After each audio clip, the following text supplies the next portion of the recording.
어떤 달 같은 경우는 내가 받는 돈 전부를 투입을 해도 1회차 변제금도 안 내는데 어떻게 해야 하냐, 이거는 못하는 거 아니냐, 이렇게 말씀하시는 분들도 있는데, 그러면 성과급이나 상여금 받으시는 달에는 생계비로 인정받는 돈보다 훨씬 많이 남으시는 거 아닙니까?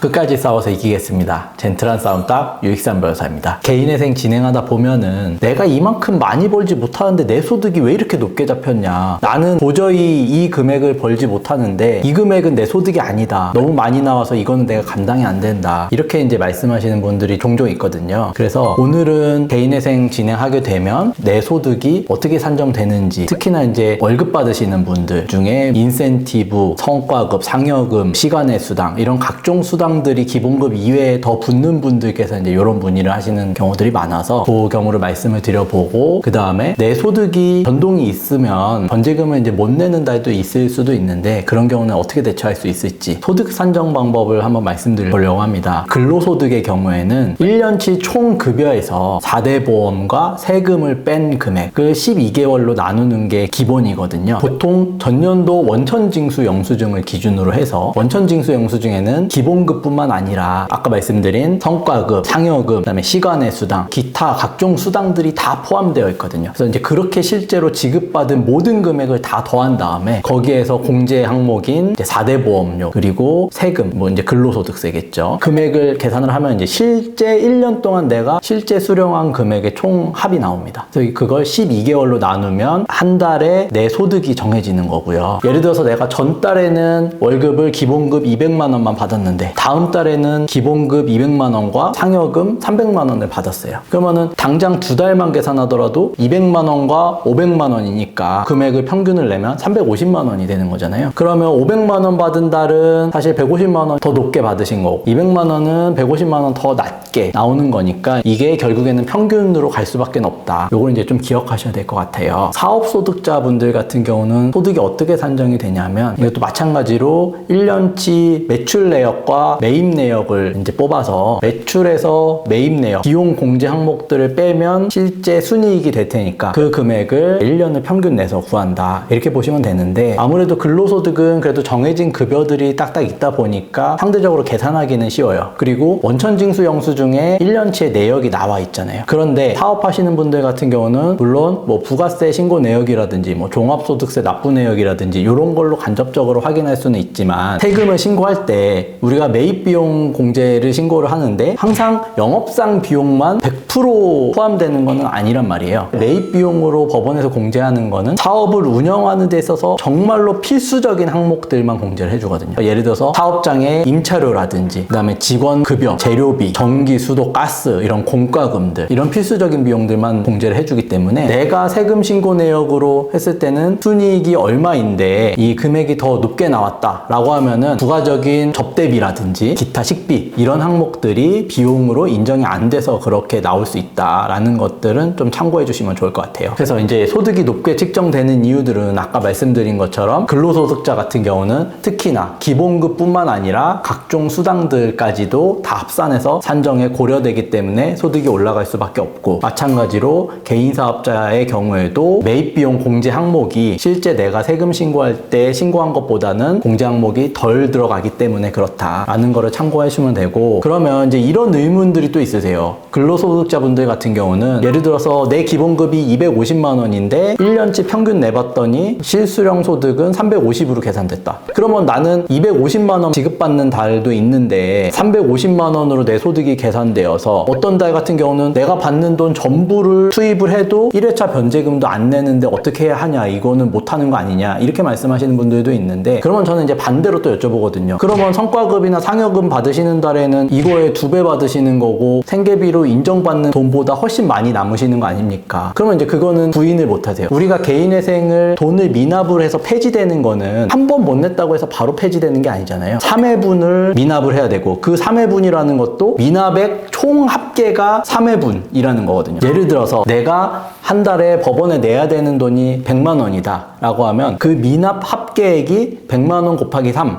총 합계액이 300만 원이어야 폐지될 수 있다라는 거거든요. 그러면 이번 달에는 내가 소득이 조금 줄어가지고 50만 원만 미납을 했어요. 그리고 다음 달에도 50만 원 미납해요. 그러면 이거는 횟수로는 2번 미납한 거지만 합계액 자체로는 100만 원이니까 1회분 미납이 된 겁니다. 3회분 미납을 채우려면 50만 원씩 6번을 미납을 해야 300만 원이 되니까 아예 한 푼도 안 냈을 때 3회분이지만 일부씩이라도 갚아나간다면은 3회분 미납하는 것도 기간이 좀 꽤 걸리겠죠. 내가 이번 달에 급여가 조금 덜 들어왔다고 하더라도 다음 달, 다다음 달에 많이 들어오는 달이 있으면 거기서 지난번에 못 낸 부족분을 채워서 넣으면 충분히 이제 진행 가능하시다. 돈을 못 내서 개인회생이 폐지되는 거 아니냐, 내 소득이 너무 많이 잡혀서 이거는 개인회생 못하는 거 아니냐, 이제 이런 걱정은 안 하셔도 괜찮다. 이런 점은 좀 참고해 주시면 좋을 것 같습니다.